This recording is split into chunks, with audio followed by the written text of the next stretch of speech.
Hello, everybody, and welcome back to Biblio and Harry Potter and the Order of the Phoenix. Last time, a cat meowed. Last time, we got a little bit of backstory on Sirius and where his family comes from. And that apparently all the pure blood wizards are all related. yup. Yeah. Yep. Oh, and Mrs. Weasley and Mr. Weasley are like third cousins or something, too. They're both related to Sirius. Yes. Which means And they're related to each other. Arthur is a second cousin. Yep. And Mrs. Weasley is a first cousin. So wouldn't that make her his third cousin? I'm not good at that. Either way, everyone's related and it's gross. Yeah. But on the interesting side of things, Sirius is related to the Malfoys. Yeah. Through marriage, of course. Through marriage. Yeah. And he's also related to Bellatrix. Bellatrix. Yes. Bellatrix. The lady who we met in the last book that tortured Neville's parents into insanity. And declared her undying loyalty to Lord Voldemort. As would the rest of Sirius' family. Yeah. Well, outside of a few select individuals. His brother joined the Death Eaters and got killed. Yes, because he wanted out. Yes. And you don't go into the Death Eaters and then want out. Doesn't happen. You're in there for life. Yep. It's just kind of your choice at how long life is. Yep. And we met Kreacher. Yeah, Kreacher the house elf. I love him so much. Who lacks an inner monologue and doesn't know when to keep his mouth quiet. Nope. Doesn't care either. And is completely in support of the Dark Lord and the rest of the evilness of Sirius's family. He's a blood purist, just like everybody else.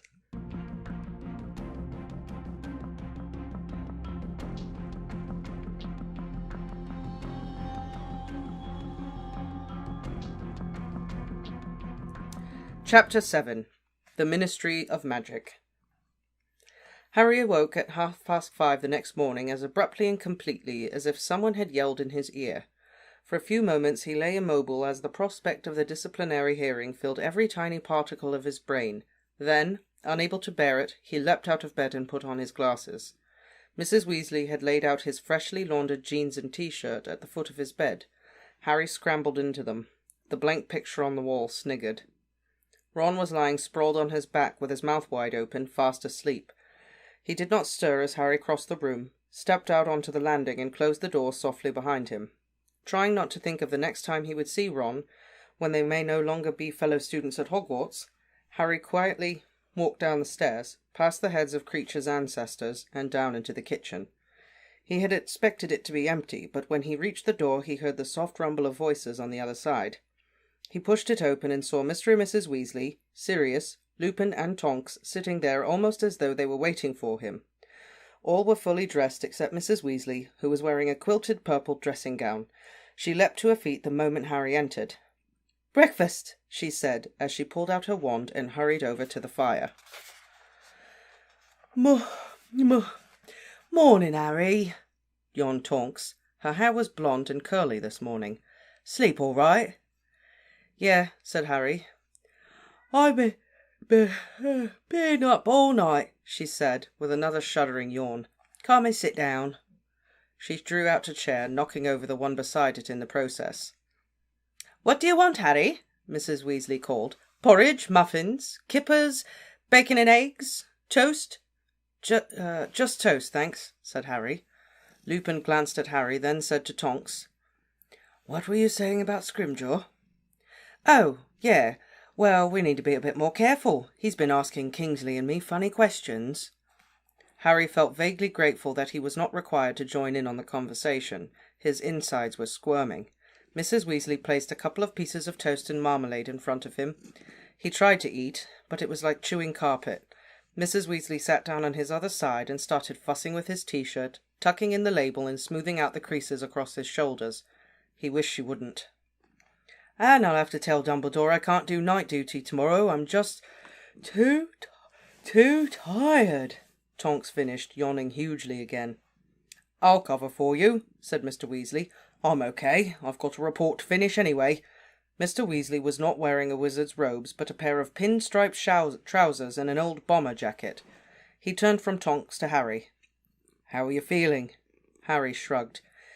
"It'll all be over soon," Mr. Weasley said bracingly. "In a few hours' time, you should be cleared." Harry said nothing. "The hearing's on my floor, in Amelia Bones's office. She's head of the Department of Magical Law Enforcement, and the one who'll be questioning you." "Amelia Bones is okay, Harry," said Tonks earnestly. "She's fair. She'll hear you out." Harry nodded, still unable to think of anything to say. "Don't lose your temper," said Sirius abruptly. "Be polite and stick to the facts." Harry nodded again. "The law's on your side," said Lupin quietly. "Even underage wizards are allowed to use magic in life-threatening situations." Something very cold trickled down the back of Harry's neck. For a moment he thought someone was putting a disillusionment charm on him. Then he realized that Mrs. Weasley was attacking his hair with a wet comb. She pressed hard on the top of his head. "Doesn't it ever lie flat?" she said desperately. Harry shook his head. Mr. Weasley checked his watch and looked up at Harry. "I think we'll go now," he said. "We're a bit early, but I think you'll be better off at the Ministry than hanging around here." "Okay," said Harry automatically, dropping his toast and getting to his feet. "You'll be all right, Harry," said Tonks, patting him on the arm. "Good luck," said Lupin. "I'm sure it'll be fine." "And if it's not," said Sirius grimly, "I'll see to Amelia Bones for you." Harry smiled weakly. Mrs. Weasley hugged him. "We've got all our fingers crossed," she said. "Right," said Harry. "Well, see you later then." He followed Mr. Weasley upstairs and along the hall. He could hear Sirius's mother grunting in her sleep behind her curtains. Mr. Weasley unbolted the door, and they stepped out into the cold grey dawn. "You don't normally walk to work, do you?" Harry asked him, as they set off briskly around the square. "No, I usually apparate," said Mr. Weasley. "But obviously you can't, and I think it's best we arrive in a thoroughly non-magical fashion. Makes for a better impression, given what you're being disciplined for." Mr. Weasley kept his hand inside his jacket as they walked. Harry knew it was clenched round his wand. The run-down streets were almost deserted, but when they arrived at the miserable little underground station, they found it already full of early-morning commuters. As ever when he found himself in close proximity to muggles going about their daily business, Mr. Weasley was hard put to contain his enthusiasm. "Simply fabulous," he whispered, indicating the automatic ticket machines. "Wonderfully ingenious."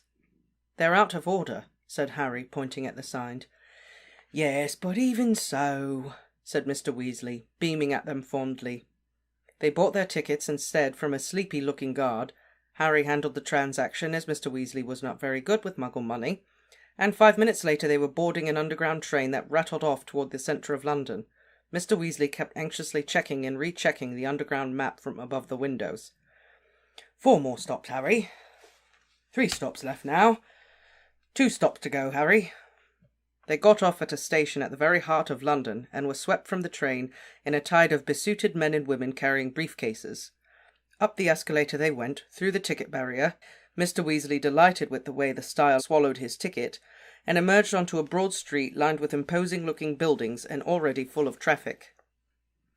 "Where are we?" said Mr. Weasley blankly, and for one heart-stopping moment Harry thought they'd got off at the wrong station, despite Mr. Weasley's continual references to the map. But a second later he said, "Ah, yes, this way, Harry," and led him down a side road. "Sorry," he said, "but I've never come by train, and it all looks rather different from a muggle perspective. As a matter of fact, I've never even used the visitor's entrance before." The further they walked, the smaller and less imposing the buildings became, until finally they reached a street that contained several rather shabby-looking offices, and a pub and an overflowing skip. Harry had expected a rather more impressive location for the Ministry of Magic. "Here we are," said Mr. Weasley brightly, pointing at an old red telephone box, which was missing several panes of glass and stood before a heavily graffitied wall. "After you, Harry." He opened the telephone box door. Harry stepped inside, wondering what on earth this was about. Mr. Weasley folded himself in beside Harry and closed the door. It was a tight fit. Harry was jammed against the telephone apparatus, which was hanging crookedly from the wall, as though a vandal had tried to rip it off. Mr. Weasley reached past Harry for the receiver. "Mr. Weasley, I think this might be out of order too," Harry said. No, I'm sure it's fine," said Mr. Weasley, holding the receiver above his head and peering at the dial. "Let's see. 6. He dialed the number. 2, 4, and another 4, and another 2. As the dial whirred smoothly back into place, a cool female voice sounded inside the telephone box, not from the receiver in Mr. Weasley's hand, but as loudly and plainly as though an invisible woman was standing right beside them. "Welcome to the Ministry of Magic. Please state your name and business." Said Mr. Weasley, clearly uncertain whether or not he should talk into the receiver. He compromised by holding the mouthpiece to his ear. "Arthur Weasley, Misuse of Muggle Artifacts Office, here to escort Harry Potter, who's been asked to attend a disciplinary hearing." "Thank you," said the cool female voice. "Visitor, please take the badge and attach it to the front of your robes." There was a click and a rattle, and Harry saw something slide out of the metal chute where returned coins usually appeared. He picked it up. It was a square silver badge with Harry Potter Disciplinary Hearing on it. He pinned it to the front of his t-shirt as the female voice spoke again. "Visitor to the Ministry, you are required to submit to a search and present your wand for registration at the security desk, which is located at the far end of the atrium." The floor of the telephone box shuddered. They were sinking slowly into the ground. Harry watched apprehensively as the pavement seemed to rise up past the glass windows of the telephone box until darkness closed over their heads. Then he could see nothing at all. He could only hear a dull grinding noise as the telephone box made its way down through the earth. After about a minute, though it felt much longer to Harry, a chink of golden light illuminated his feet and, widening, rose up his body until it hit him in the face and he had to blink to stop his eyes watering. "The Ministry of Magic wishes you a pleasant day," said the woman's voice. The door of the telephone box sprang open and Mr. Weasley stepped out of it, followed by Harry, whose mouth had fallen open. They were standing at one end of a very long, splendid hall with a highly polished dark wood floor.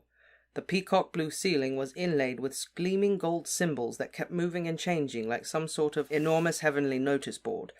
The walls on each side were panelled in shiny dark wood and had many gilded fireplaces set into them. Every few seconds a witch or wizard would emerge from one of the left-hand fireplaces with a soft whoosh. On the right-hand side, short queues were forming before each fireplace, waiting to depart. Halfway down the hall was a fountain. A group of golden statues, larger than life-size, stood in the middle of a circular pool. Tallest of them was a noble-looking wizard with his wand pointing straight up into the air. Grouped around him were a beautiful witch, a centaur, a goblin, and a house elf. The last three were all looking adoringly up at the witch and wizard.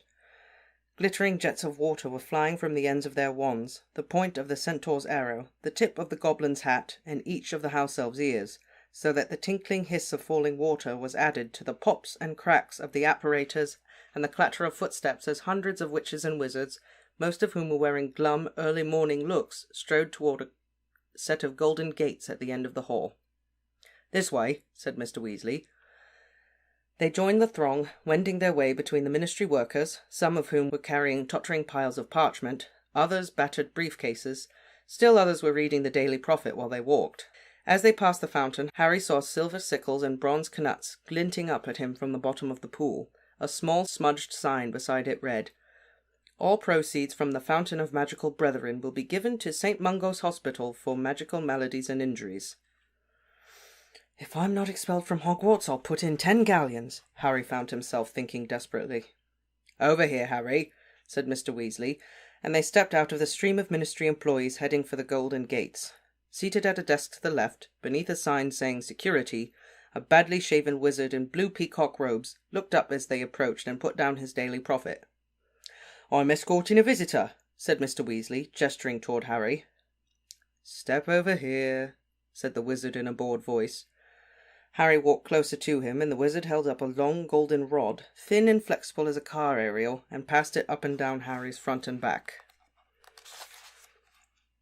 "Wand," grunted the security wizard at Harry, putting down the golden instrument and holding out his hand. Harry produced his wand. The wizard dropped it on a strange brass instrument, which looked something like a set of scales with only one dish. It began to vibrate. A narrow strip of parchment came speeding out of a slit in the base. The wizard tore this off and read the writing on it. 11 inches, phoenix feather core, been in use for 4 years. That correct?" "Yes," said Harry nervously.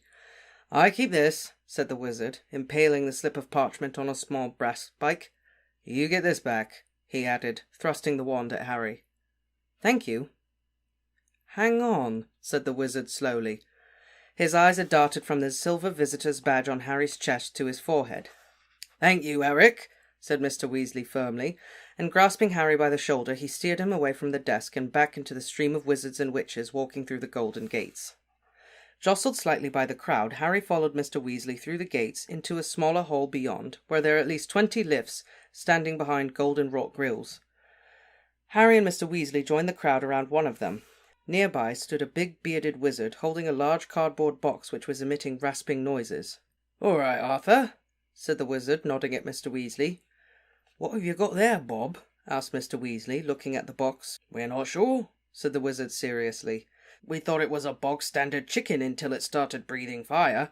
Looks like a serious breach of the ban on experimental breeding to me." With a great jangling and clattering, a lift descended in front of them. The golden grill slid back, and Harry and Mr. Weasley stepped into the lift with the rest of the crowd, and Harry found himself jammed against the back wall. Several witches and wizards were looking at him curiously. He stared at his feet to avoid catching anyone's eye, flattening his fringe as he did so. The grills slid shut with a crash, and the lift descended slowly, chains rattling, while the same cool female voice Harry had heard in the telephone box rang out again. "Level 7, Department of Magical Games and Sports, incorporating British and Irish Quidditch League headquarters, official Gobstones Club, and Ludicrous Patents Office." The lift doors opened. Harry glimpsed an untidy-looking corridor with various posters of Quidditch teams tacked lopsidedly on the walls. One of the wizards in the lift, who was carrying an armful of broomsticks, extricated himself with difficulty and disappeared down the corridor. The doors closed, the lift jutted upward again, and the woman's voice announced, "Level 6, Department of Magical Transportation, incorporating the Flu Network Authority, Broom Regulatory Control, Portkey Office, and Apparition Test Center." Once again the lift doors opened, and 4 or 5 witches and wizards got out. At the same time, several paperless airplanes swooped into the lift. Harry stared up at them as they flapped idly around his head. They were a pale violet colour, and he could see Ministry of Magic stamped along the edges of their wings. "Just interdepartmental memos," Mr. Weasley muttered to him. "We used to use owls, but the mess was unbelievable. Droppings all over the desks." As they clattered upward again, the memos flapped around the lamp swaying from the lift ceiling. "Level 5, Department of International Magical Cooperation, incorporating the International Magical Trading Standards Body, the International Magical Office of Law, and the International Confederation of Wizards. British seats." When the doors opened, 2 of the memos zoomed out with a few more witches and wizards, but several more memos zoomed in, so that the light from the lamp flickered and flashed overhead as they darted around it. "Level 4, Department for the Regulation and Control of Magical Creatures, incorporating Beast, Being, and Spirit Divisions, Goblin Liaison Office, and Pest Advisory Bureau." "'Scuse," said the wizard carrying the fire-breathing chicken, and he left the lift, pursued by a little flock of memos. The doors clanged shut again. "Level 3, Department of Magical Accidents and Catastrophes, including the Accidental Magical Reversal Squad, Obliviator Headquarters, and Muggle-Worthy Excuse Committee." Everybody left the lift on this floor except Mr. Weasley, Harry, and a witch who was reading an extremely long piece of parchment that was trailing on the floor. The remaining memos continued to soar around the lamp as the lift jutted upward again. Then the doors opened and the voice made its announcement. "Level 2, Department of Magical Law Enforcement, including Improper Use of Magic Office, Aura Headquarters, and Wizengamot Administration Services." "This is us, Harry," said Mr. Weasley, and they followed the witch out of the lift into a corridor lined with doors. "My office is on the other side of the floor." "Mr. Weasley," said Harry as they passed a window through which sunlight was streaming, "aren't we still underground?" "Yes, we are," said Mr. Weasley. "Those are enchanted windows. Magical maintenance decide what the weather will get to be every day. We had 2 months of hurricanes last time they were angling for a pay raise. Just round here, Harry." They turned a corner, walked through a pair of heavy oak doors, and emerged in a cluttered open area divided into cubicles, which was buzzing with talk and laughter. Memos were zooming in and out of cubicles like miniature rockets. A lopsided sign on the nearest cubicle read, "Aura Headquarters." Harry looked surreptitiously throughout the doorways as they passed. The Auras had covered their cubicle walls with everything from pictures of wanted wizards and photographs of their families to posters of their favourite Quidditch teams and articles from the Daily Prophet. A scarlet-robed man with a ponytail longer than Bill's was sitting with his boots up on his desk, dictating a report to his quill. A little further along, a witch with a patch over one eye was talking over the top of her cubicle wall to Kingsley Shacklebolt. "Morning." "Morning, Weasley," said Kingsley carelessly as they drew nearer. "I've been wanting a word with you. Have you got a second?" "Yes, if it really is a second," said Mr. Weasley. "I'm in rather a hurry." They were talking as though they hardly knew each other, and when Harry opened his mouth to say hello to Kingsley, Mr. Weasley stood on his foot. They followed Kingsley along the row and into the very last cubicle. Harry received a slight shock. Blinking down at him from every direction was Sirius's face. Newspaper cuttings and old photographs, even the one of Sirius being best man at the Potter's wedding, papered along the walls.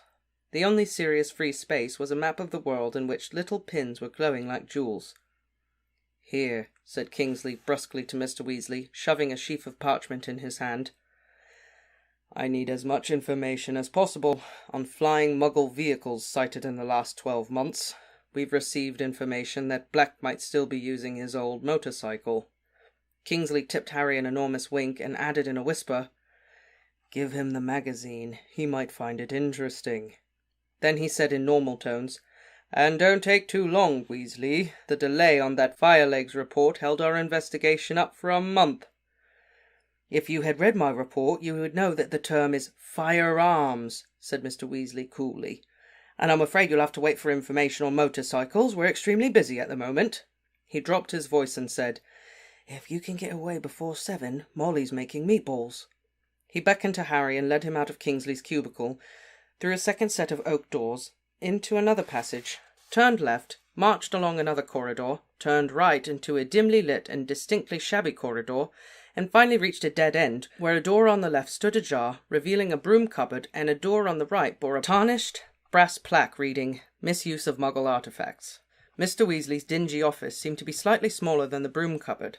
2 desks had been crammed inside it, and there was barely enough space to move around between them, because of all the overflowing filing cabinets lining the walls, on top of which were tottering piles of files. The little wall space available bore witness to Mr. Weasley's obsessions. Several posters of cars, including one of a dismantled engine, 2 illustrations of post boxes he seemed to have cut out of Muggle children's books, and a diagram showing how to wire a plug. Sitting on top of Mr. Weasley's overflowing in-tray was an old toaster that was hiccuping in a disconsolate way, and a pair of empty leather gloves that were twiddling their thumbs. A photograph of the Weasley family stood beside the in-tray. Harry noticed that Percy appeared to have walked out of it. "We haven't got a window," said Mr. Weasley apologetically, taking off his bomber jacket and placing it on the back of his chair. "We've asked, but they don't seem to think we need one. Have a seat, Harry. Doesn't look like Perkins is in yet." Harry squeezed himself into the chair behind Perkins' desk, while Mr. Weasley riffled through the sheaf of parchment Kingsley Shacklebolt had given him. "Ah," he said, grinning, as he extracted the copy of a magazine entitled The Quibbler from its miss. "Yeah," he flicked through it. "Yeah, he's right. I'm sure Sirius will find this very amusing. Oh dear, what's this now?" A memo had just zoomed in through the open door and fluttered to rest on the top of the hiccoughing toaster. Mr. Weasley unfolded it and read it aloud. "Third regurgitating public toilet reported in Bethnal Green. Kindly investigate immediately." This is getting ridiculous. A regurgitating toilet? "Anti-Muggle pranksters," said Mr. Weasley, frowning. We had 2 last week, one in Wimbledon and one in Elephant and Castle. Muggles are pulling the flush, and instead of everything disappearing, well, you can imagine. Those poor things keep calling the Pumballs, I think they're called. You know, the ones who mend pipes and things. Plumbers. Exactly, but of course they're flummoxed. I can only hope we can catch whoever's doing it. Will it be Aurors who catch them? Oh no, this is too trivial for Aurors. It'll be the ordinary magical law enforcement patrol. Ah, Harry, this is Perkins. A stooped, timid-looking old wizard with fluffy white hair had just entered the room, panting. "Ah, Arthur," he said desperately, without looking at Harry. "Thank goodness! I didn't know what to do for the best, whether to wait here for you or not. I just sent an owl to your home, but you've obviously missed it. An urgent message came 10 minutes ago." "I know about the regurgitating toilet," said Mr. Weasley. No, it's not the toilet, it's the Potter boys' hearing. They changed the time and venue. It starts at 8 o'clock now, and it's down in old courtroom 10. Down in but they told me Merlin's beard. Mr. Weasley looked at his watch, let out a yelp, and left from his chair. Quick, Harry, we should have been there 5 minutes ago. Perkins flattened himself against the filing cabinets as Mr. Weasley left the office at a run, Harry close on his heels. Why have they changed the time? Harry said breathlessly. As they hurtled past the Auror cubicles, people poked out their heads and stared as they streaked past. Harry felt as though he'd left all his insides back at Perkins' desk. I've no idea, but thank goodness we got here so early. If you'd missed it, it would have been a catastrophe. Mr. Weasley skidded to a halt beside the lifts and jabbed impatiently at the down button. Come on! The lift clattered into view and they hurried inside. Every time it stopped, Mr. Weasley cursed furiously and pummeled the number 9 button. Those courtrooms haven't been used in years, said Mr. Weasley angrily. I can't think why they're doing it down there unless... But no. A plump witch carrying a smoking goblet entered the lift at that moment, and Mr. Weasley did not elaborate. The atrium, said the cool female voice, and the golden grille slid open, showing Harry a distant glimpse of the golden statues in the fountain. The plump witch got out, and a sallow-skinned wizard with a very mournful face got in. Morning, Arthur, he said in his sepulchral voice as the lift began to descend. Don't often see you down here. Urgent business, Bode, said Mr. Weasley, who was bouncing on the balls of his feet and throwing anxious looks over at Harry. Ah, yes, said Bode, surveying Harry unblinkingly. Of course. Harry barely had emotion to spare for Bode, but his unfaltering gaze did not make him feel any more comfortable. Department of Mysteries, said the cool female voice, and left it at that. Quick, Harry, said Mr. Weasley, as the lift doors rattled open and they sped up a corridor that was quite different from those above.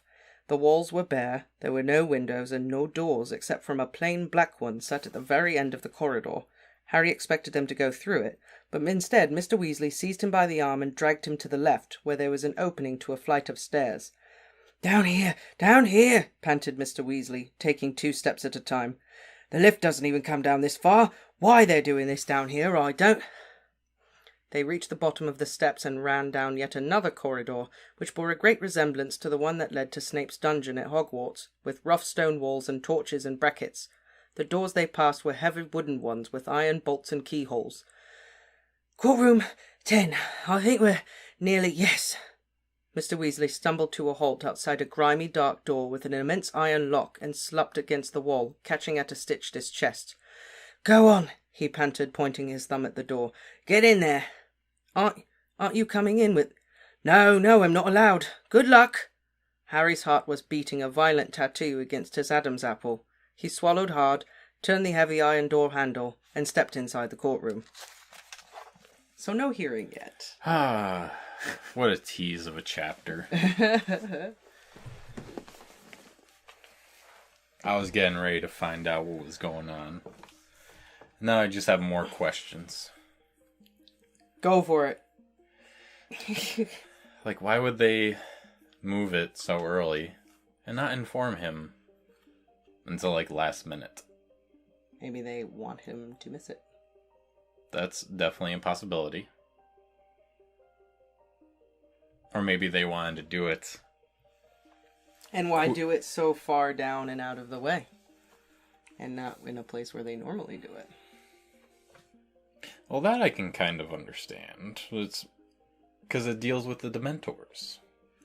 And if word got out that Harry was attacked by Dementors, it would kind of set a bad look for Fudge. Like he's losing control of things. Mm.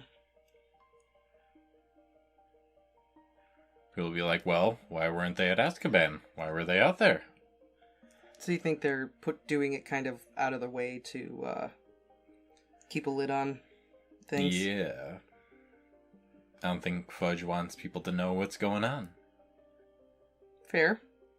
I don't know what else, because even if they try to take Harry's wand or something, I don't see how that's going to work, considering this is just book 5. We still have 2 more to go. Like, Harry's just on the run for the next 2 books. yeah. Living off of rats with Sirius And Buckbeak. and Buckbeak, yeah. On the lam. They travel down to whatever tropical place Sirius Went to last yeah, time. was hiding out. Uh, Yeah, that's the only reason I could think of, is that they want to keep it quiet because the whole Dementor attack would look bad. look really bad on Fudge and maybe give Harry some credibility. Also that if Harry gets off, then that gives him some credibility that he's telling the truth. Yeah. What'd you think of the Ministry? It doesn't look like a place I'd like to work. But Nah. it would be kind of fun to get there though. Well, not really, but I feel like you could make it fun.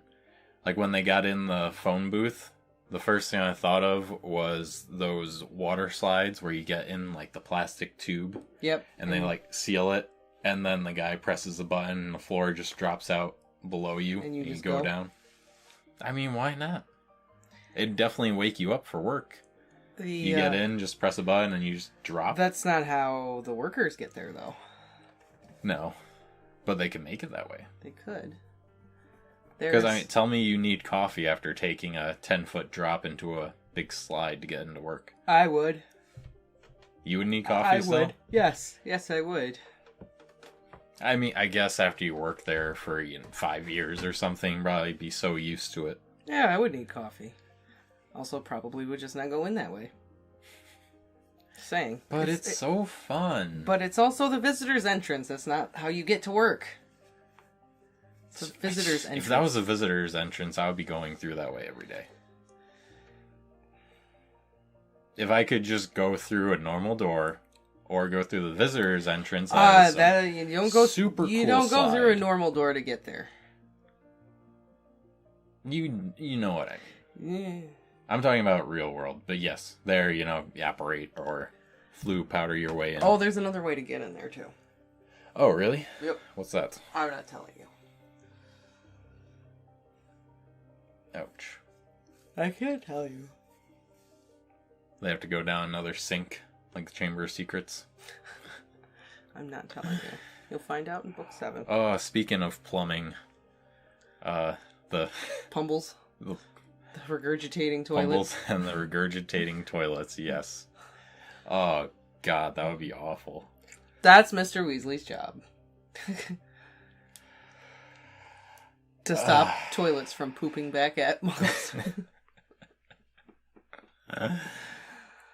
That would be awful. You Yeah. just imagine. Yes, it sounds terrible. I want to talk about being woken up for work. Just minding your own business. Go to flush and then... whoosh.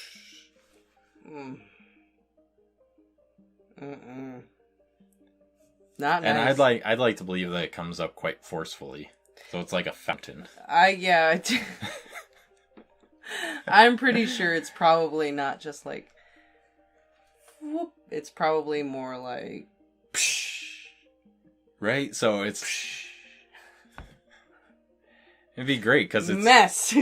It's killing two birds with one stone. Because one person flushes and then... Doesn't matter if you're at the sink washing your hands or whatever, it's going to shoot up, splatter. It's going to get everywhere. All over the bathroom. All over the bathroom. In your sink, on your towels, on your toothbrush. You just really hope that your mouth isn't open at the time. Yeah. I think it's really funny that Kingsley Shacklebolt is like the head of the Sirius investigation. Yes, it is. I don't know where he is. Can't find him. Yep. Arthur, tell Sirius I'll be over tonight. Yeah.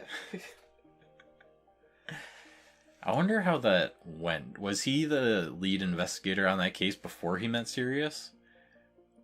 Or did he, like, try to get that since he was working with Sirius? Because, you know, if he had that position before he met Sirius, I didn't say at the beginning of the book that he's been put in charge of the case. Yeah, but they didn't say, like, what the time frame was. No. I'm assuming... I'm assuming that he was put in charge of it after knowing that Sirius was innocent and all that stuff. I feel Otherwise, that would have been a very awkward meeting. I feel like he was put in charge of it after, like, he became a member of the Order of the Phoenix and all that, and, like... Well, actually... Dumbledore or someone orchestrated to have him put... Didn't they say Kingsley was part of the Order of the Phoenix, like, before Voldemort disappeared? Jesus. Maybe. Okay. So I assume he yeah. was just, like, friends with Sirius and probably knew. So either way, I think it would have just been kind of a, oh, hey, what's up? Yeah, I'm supposed to be hunting you. Yeah, I think so. Also, fire-breathing chicken. I get that it's improper breeding. I don't know what he bred that with to get a fire-breathing chicken, but... He was trying to make a basilisk, but it didn't work out. It didn't work out. I wanted a basilisk. Instead, I got a chicken dragon. Oh, that was a dragon's egg I put the toad on. Shoot. Or frog, or whatever it is that needs to sit on the egg. Yeah. To breed a basilisk. The Hearing. The next chapter is called The Hearing. Oh my god.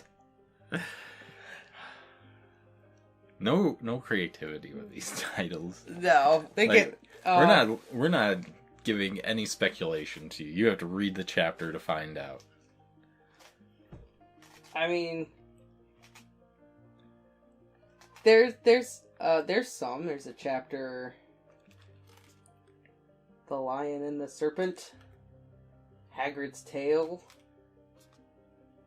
Hagrid's tale, like his tale, like, you know, I'm gonna tell you a tale. Yeah. Or yeah, no, tail. Tale. Okay. Not Tail. No. Oh, I was gonna be like, oh. Hagrid did some magic. Some bad magic. Karma coming back to bite him for Dudley's pigtail. Yeah. Christmas on the Closed Ward. Seen and Unforeseen.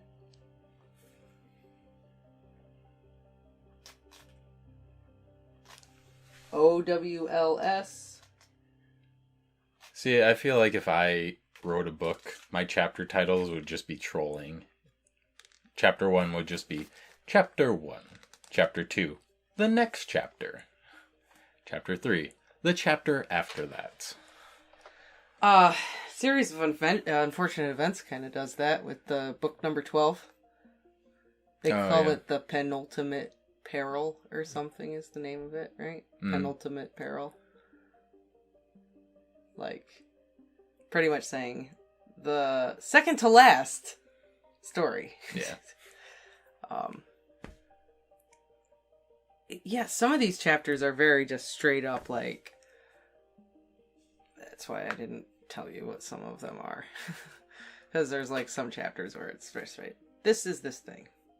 This is the chapter. Yep, and it'll be Biggs. What do you think is going to happen in this chapter? And you're going to say, well, I think Harry is going to go and have his hearing because the chapter is called The Hearing. Well, we will find out just what Harry's fate holds in the next chapter, The Hearing. So please like, comment, and subscribe, and join us next time.